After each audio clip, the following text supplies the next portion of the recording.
consultation des électeurs pour avis avant la création d'une commune nouvelle entre les communes de Lémarche et Confins. Dans le cadre du projet de fusion des communes Lémarche-Confins, M. Garlati, conseiller municipal, a demandé d'ajouter un point à l'ordre du jour sur l'organisation d'une consultation pour avis auprès de la population, suivant l'article indiqué 1112-16 du CGCT.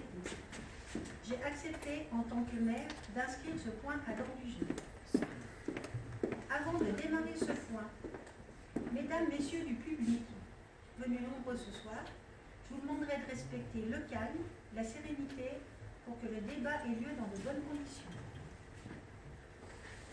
Mesdames, messieurs, adjoints et conseillers municipaux, je vous explique le déroulement de ce premier point de la séance du conseil municipal. Je donnerai la parole à M. Garlati pour qu'il s'exprime sur sa demande de consultation. Je reprendrai ensuite la parole avant de proposer un débat qui, j'espère, sera constructif. Enfin, à l'issue de ce débat, je conclurai. Donc, je donne la parole à M. Garlati pour qu'il explique sa demande d'organisation de la consultation.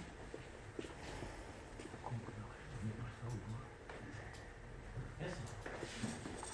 Tout d'abord, merci Madame le maire d'accepter de mettre ce point à l'ordre du jour. Et je suis heureux de pouvoir porter la demande de près de 500 marcheries. Alors c'est la première fois en plus que le conseil, notre conseil de marche, va prendre une délibération sur la question de la fusion. Parce que ça peut paraître un peu surprenant, mais jusqu'à présent, il n'a jamais été question d'aucune délibération sur cette question au conseil municipal des marches. Et du coup, je suis content que ce soit pour la première fois qu'on en parle sur la question de la participation des marcheurs, la participation des électeurs. D'autant plus que pour le coup, c'est aussi la première fois que l'article 1112-16 est utilisé au marche. Donc, on a trois primeurs d'un seul coup. Et en plus, ça se fait dans un sens démocratique et qui moi, me réjouit. Alors c'est une bonne chose de mon point de vue, évidemment, mais sans doute aussi à tout point de vue, qu'on puisse s'exprimer et qu'on puisse peut-être, à la fin de cette séance, de ce point, voter pour que les citoyens des marches puissent être consultés en uniforme, parce que ça suivrait le principe démocratique qui est lié au processus de fusion, puisque si on reprend les choses dès l'origine, la loi Marcellin, en 1971, liait la fusion obligatoirement à une consultation des habitants.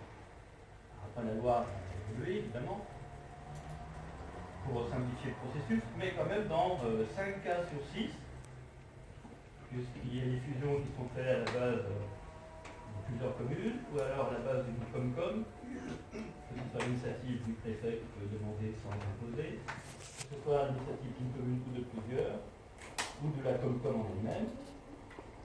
Dans 5 cas sur 6, il y a toujours l'éventualité d'une consultation des habitants.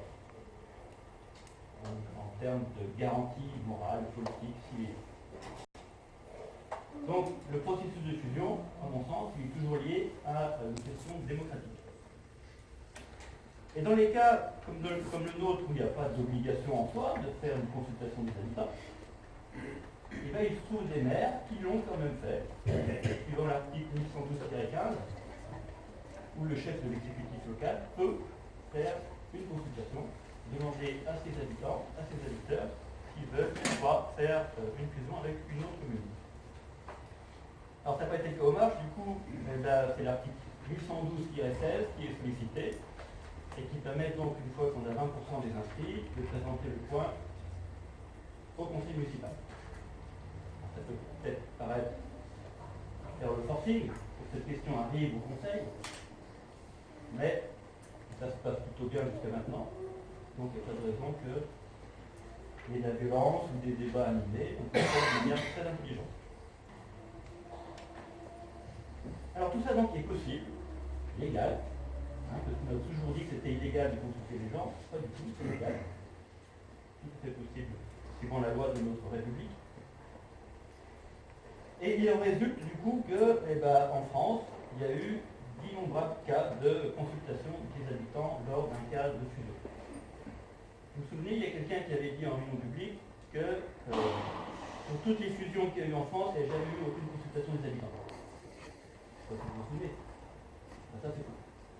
Au contraire, il y a plein d'exemples de consultation des habitants. Alors, je vais vous donner quelques-uns.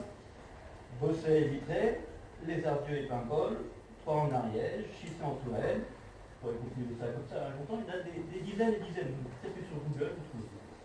C'est pas de problème. Ensuite, il y a d'autres maires qui ont dit qu'ils allaient faire des consultations, notamment le maire de Frondeau, s'il y avait une fusion un jour avec une salle. Vous voyez, c'est tout à fait possible, réalisable. En Côte d'Armor, le maire de Coul-Durand, si vous connaissez ce village, lui aussi, il veut faire une consultation. Il y a même des associations de maires, comme par exemple les maires ruraux de Puy-de-Dôme, leur président Sébastien Goudbel, lui aussi est dans cette démarche de faire en sorte qu'il y ait une consultation des gens, même quand ce n'est pas obligatoire. Voilà. Donc c'est tout à fait dans les mœurs actuellement en France de faire ce genre de choses. Et alors l'autre son de cloche que j'ai entendu souvent, c'est que quand on fait une consultation, les gens sont contre, toujours. Sont toujours contre. Les gens sont têtus, obstinés, etc. Écoutez, non, j'avais fait des recherches. Et en fait, il y a des gens qui votent pour aussi. Quand le projet est intelligent, quand les gens sont d'accord avec le projet, ils votent pour. Il n'y a pas de raison qu'ils voteraient contre un bon projet. Donc, notamment à Autran-en-Vercors, qui a fusionné récemment avec Niveau, ils ont voté oui, ils ont été consultés. En Haute-Savoie, le pays de filière, il y a eu une consultation en bonne et due forme des citoyens, ils ont voté oui aussi. La ville de Mardic et Saint-Paul aussi, oui, à 54%. Et même, si vous connaissez le côté atlantique, dans le village de Château-de-Logne, il y a eu une procédure pareille, il y a dans le même cas que nous, il y a une obligation de faire de consultation, ils en ont fait une. Et j'ai trouvé leur démarche très intéressante, très sympathique. Alors, voilà. Ça, c'est ce qui a été distribué à la population par le maire, M. Joël Mercier. Donc, ils sont dans la même démarche que nous actuellement. Donc, il y a plusieurs communes, le Sable-de-Vonne, qui veut faire le pays de l'ONU. Et eux, ils avaient été élus sur la base, un peu comme nous, proximité, dialogue, concertation. Ils étaient engagés à ne pas mettre les gens dans le fait impliqué. Et donc, le maire, engagé dans ce processus de fusion, fait, non pas un 8 pages, mais quand même un 12 pages, où il donne le choix aux gens, oui ou non à la fusion. Voilà. J'aime le château de Logne, le 11 décembre, je vote. Voilà, je décide de son avenir. Ce qui est intéressant quand on lit le document, il ne dit pas qu'il y a une obligation pour eux de fusionner, non, c'est un choix. Il ne dit pas non plus qu'ils vont gagner du pognon, non, il n'y a pas 1 million d'euros à la clé, rien, il est même très sceptique sur tout ça, il est très franc, voilà, il parle vrai. Il n'attaque pas non plus les gens qui ont d'autres idées, il ne dit pas que les gens qui se font pour les menteurs, etc. Et voilà, il prend parler, et surtout, non seulement il ne met pas son choix en avant comme ça, il ne peut pas l'imposer, mais en plus il dit finalement, c'est vous, citoyens du village, qui décidez. C'est beau, c'est bien. Et vous savez quoi? Résultat du vote de cette consultation, il y avait 46% de participation et les gens ont voté à 68% oui. 68%. Donc si on a un projet intéressant, intelligent, on parle à l'intelligence des gens, pas de raison d'avoir peur d'une consultation. Aucune. Voilà, ensuite pour les marges. Donc, vous savez qu'en tant que conseiller, j'aurais très bien pu faire tout ça, proposer directement, sans avoir une pétition ou quoi que ce soit. On a le droit de participer, logiquement, aux échanges, de débat, de proposer des points à l'autre.